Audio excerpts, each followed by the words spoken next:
নাঙ্গলকোটে অবসরপ্রাপ্ত police constable Nazrul Islam ভূঁইয়াকে বিদায় সংবর্ধনা।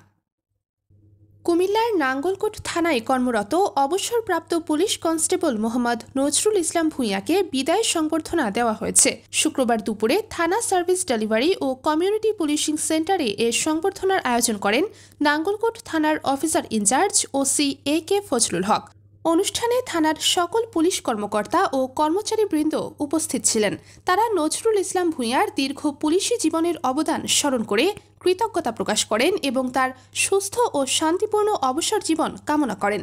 মোহাম্মদ নজরুল ইসলাম ভূঁইয়া ১৯৮৫ সালের ১৬ এপ্রিল বান্দরবান জেলায় পুলিশ কনস্টেবল পদে যোগদানের মাধ্যমে কর্মজীবন শুরু করেন। তিনি দীর্ঘ ৪০ বছর ৩ মাস বিভিন্ন স্থানে দায়িত্ব পালনের পর ৩১ জুলাই ২০২৫ তারিখে আনুষ্ঠানিকভাবে চাকরি থেকে অবসর নেন।